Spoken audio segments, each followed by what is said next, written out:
يا أيها الذين آمنوا استعينوا بالصبر والصلاة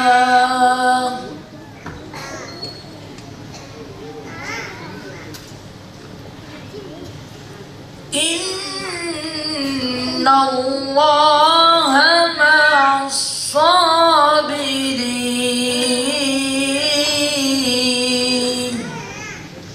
Şehadet yazılmışsa işte bu kaderimiz. Zaten biz de bu yoldan asla geri dönmeyiz. Zaten biz de bu yoldan asla geri dönmeyiz. Bedenin kurtlar bürüdü, ahların hakka yürüdü, mazgallar bile çürüdü. Ha sabır Yusuf'um sabır, mazgallar bile çürüdü. Ha sabır Yusuf'um sabır. Bizler için bazı değerli kavramlar vardır. Hoca, alim, şeyh, sofi, hacı, bunlar hepsi gerçekten bizim için çok değerli kavramlar. Ama bu kavramların hiçbir tanesi şehit ve şehadet kadar anlam bakımından değerli değildir. Şehit ve şehadetin anlamı bir başka değerlidir, bir başka yücedir. O yüzdendir ki Hz. Muhammed Aleyhisselatu Vesselam bir hayrın büyüklüğünü belirtmek için, ifade etmek için hayrun miyetin şehit buyurmuşlar. Yani 1000 şehit ecri kadar hayır vardır bu işte belirtmişlerdir. Ya da bir şehidin mertebesindedir bu işi yapan demişlerdir.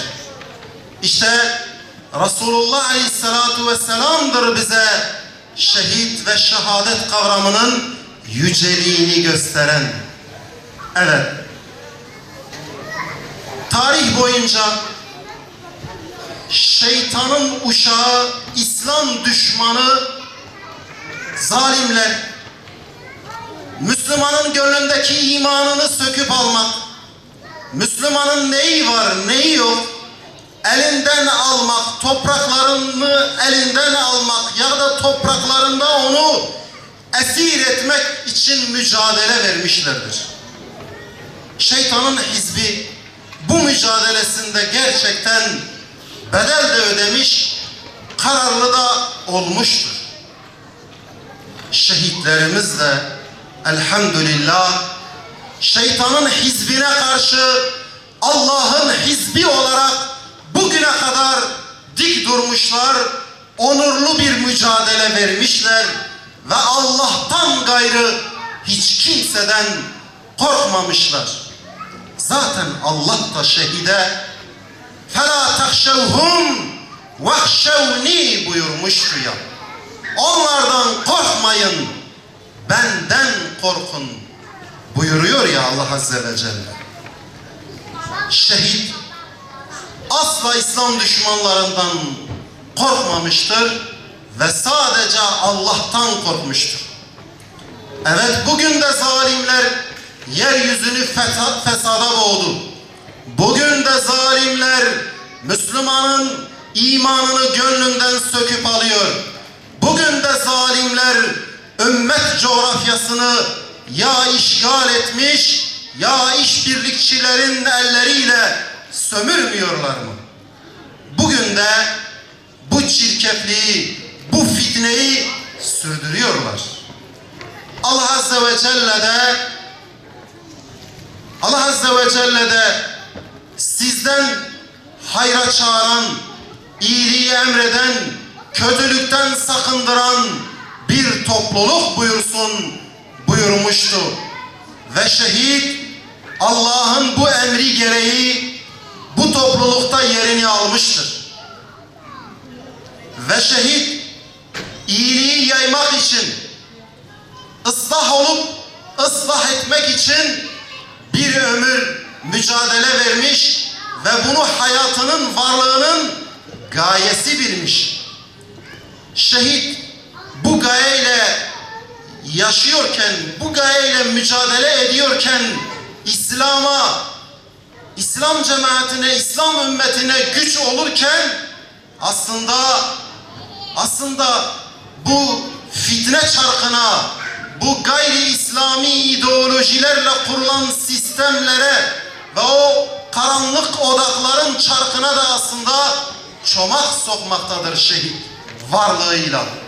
İşte şehit böyle bir mücadeleyi verirken, gayri İslami sistemlerin çarkına çomak sokarken, onun varlığına tahammül edemeyen İslam düşmanları, şeytan hizbi çoğu kez onun hayatına kastetmişler ve şehidi arzuladığı şehadete kavuşturmuşlardır.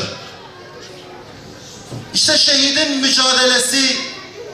mücadelesi ilahi kelimetullah içindir. Şehit Allah dini yücelsin diye yaşamıştır ve yine şehit Allah'ın dini yücelsin diye, İslam yücelsin diye, İslam yaşansın diye, Müslümanlar özgürlüklerine kavuşsun diye, İslam devlet olsun diye, İslam hakim olsun diye ölmüştür şehit. Yazık ki bugün gayri İslami ideolojilere sahip örgütler veya sistemler de İslami kavram olan şehit ve şehadeti kendi ölüleri için kullanmaktadırlar. Aslında bu onlar için zulmdür, zillettir aslında. Tanıyoruz onları. Neden İslami benimsemedikleri halde, neden İslami terimleri ve kavramları kendi ölüleri için kullanıyorlar? Biz biliyoruz aslında niye kullandıklarını. Onu da burada söyleyeyim. Kendi sistemleri için, kendi ideolojileri için savaşacak insan temin etmek için, insanların duygusunu şehit ve şehadet kavramıyla harekete geçirmek, sömürmek içindir bu gayeleri kıymetli kardeşler. Evet, şehadet gerçekten büyük bir duygudur. Şehadeti kim istemez ki? Şehit nasıl şehadeti istemesin ki? Hazreti Resulullah Aleyhissalatu vesselam şehidin şehit olurken kanından akan ilk damla onun tüm günahlarının kefareti olur demişlerdir. Şehit nasıl şehadeti istemez? Ve yine Resulullah Aleyhissalatu vesselam el cennetu tahta zilali suyuf buyurmuştur. Cennet kılıçların gölgesi altındadır. Yani İslami mücadelededir cennet. Yani cihattadır, Allah yolunda cihattadır buyurmuş. Şehit nasıl Allah yolunda mücadeleyi vermesin? Kendini o mücadeleden geri çeksin. Ve yine Resulullah Aleyhissalatu vesselam Allah yolunda cihad etmeyen veya Allah yolunda cihad etme arzusu gönlünde taşımadan ölen kişi cahiliye ölümü üzerine ölmüştür buyurmuşlardır. Şehit nasıl Allah yolunda cihad etmesin, cehd etmesin, mücadele etmesin, kendi nefsini, kendi amellerini ıslah için mücadele vermesin, toplumunun ıslahı için şehit nasıl mücadele etmesin? Evet, şehidin mücadelesi de şehidin hayatı da Allah'ın kitabına uygun ve Resulullah Aleyhisselatü Vesselam'ın sünnetine uygun olmuştur ve ancak Allah içindir, Allah'ın rızası içindir. Şehit kısaca budur kıymetli kardeşler.